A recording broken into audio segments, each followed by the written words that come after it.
Okay, so this is going to be a video kind of about my pain management plan for labor and delivery. I've not made a birth plan yet, and probably the reason why I've not done that is just because labor and delivery, yeah, I could plan out what I would like to happen, but that doesn't mean that it will necessarily happen. And my doctor had kind of advised me against doing that, just to avoid disappointments, like to not set myself up thinking that I want to and I will have the perfect birth and it not happen. And I understand that. And really, with my pain management plans, this is what I would like for it to be like, and what I would like to do. But I do have an open mind about it, and I'm willing to change my plans if needed when the time comes. First of all, I'll start by saying this. When I first got pregnant, like probably my first or second prenatal visit, I had to answer a bunch of really basic, I guess you could say, questions at my doctor's office, and it was stuff like, if you have a boy, do you want him circumcised? Do you want an epidural? When I answered that question at first, I was like, yeah, heck yeah, sign me up for the epidural. And I guess you could say, as it's gotten closer and closer to the time of me actually going into labor and having the baby, I've done a lot more research, and I've been thinking more about, like, what I want and what I think is best, and talking to my doctor. And what really kind of opened my eyes up about what I think I want to happen and stuff was going on the hospital tour and having the nurse explain to me kind of what happens, and watching this video on epidurals.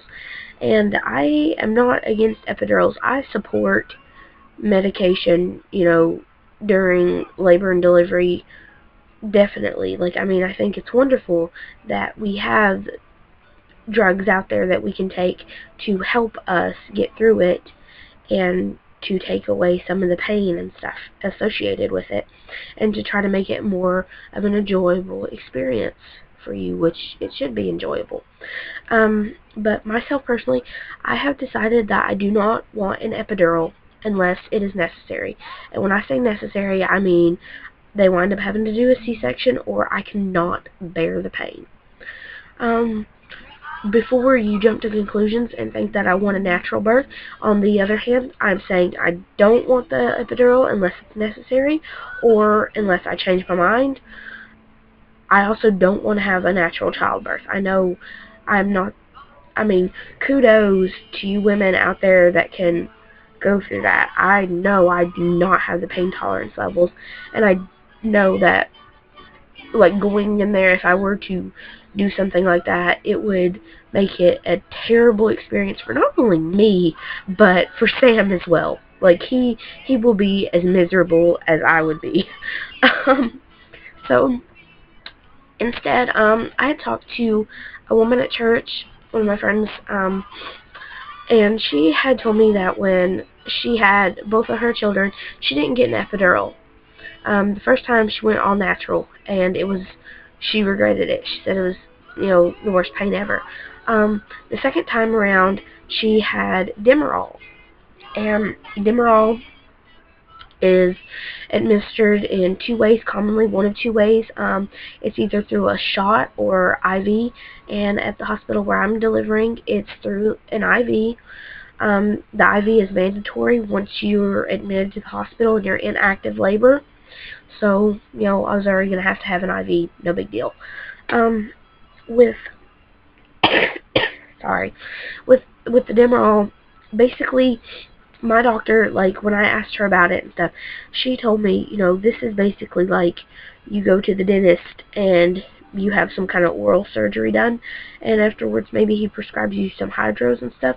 It doesn't necessarily take the pain away, but it takes the edge off, or when they numb you to do drilling or anything like that, and you don't necessarily feel the pain of it, but you feel the pressure, and you can still feel what's happening, but it doesn't hurt.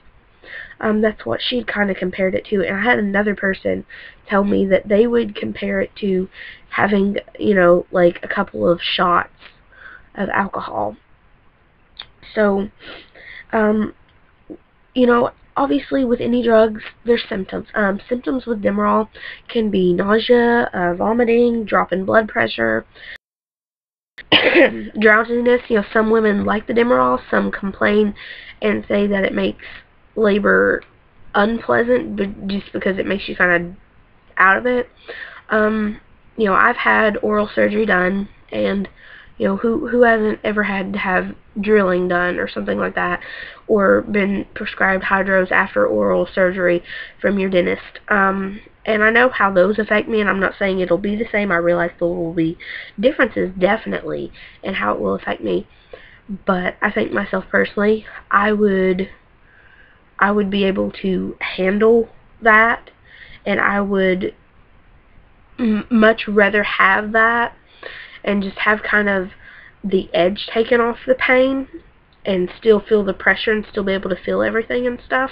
Because, in ways, as crazy as it sounds, I want the experience, but I don't want the full-blown natural experience of it. Those are two totally different things in my mind.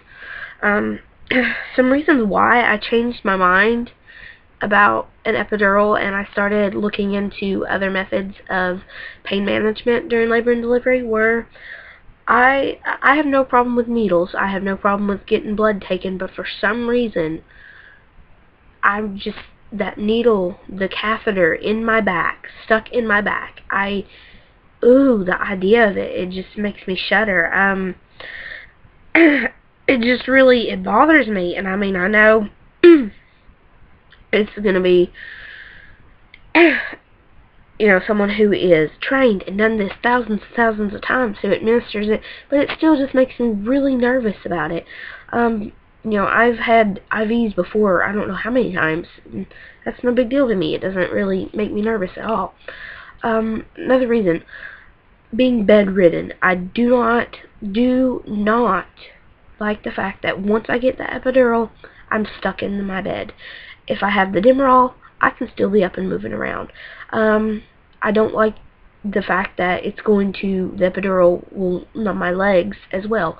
I would like to be able to walk to help labor progress, and I don't want a catheter, really. I've had a really bad experience with one of those when I was young, and it really kind of messed me up for a little while. I want to avoid those. I hate those things. I would prefer to be able, if I have to go pee, I'll go pee on my own. I can handle that. With Demerol, you can do all those things. With epidural, at my hospital, you cannot. You cannot avoid those things. Those are their protocol, and, you have to respect that. So I would kind of like to avoid having one of those. That way, I don't have all those rules over my head. Really, basically, like I said, I am not closed off to the epidural at all. If I have to have one, I will have one, most definitely.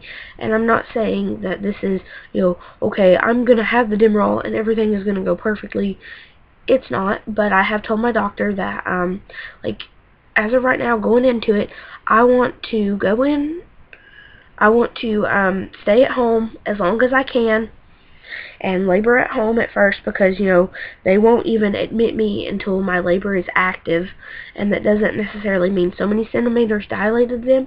That means contractions that are 5 minutes apart, lasting 60 seconds or more for an hour.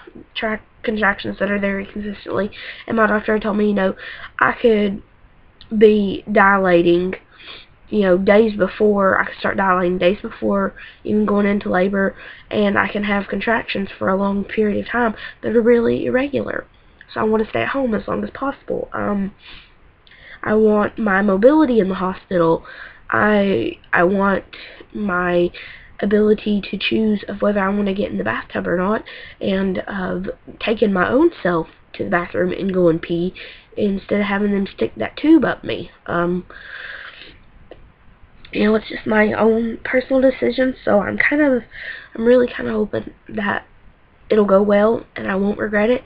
And I guess, if I change my mind again, I'll update again.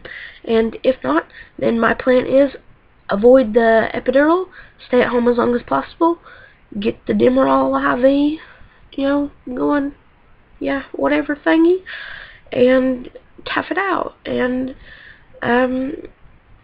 have a great, I don't know, birthing experience, I guess. I mean, I'm very excited about it, and I'm very scared, but I think it's going to be wonderful, regardless of what happens. I mean, our daughter is going to be here soon. It's awesome.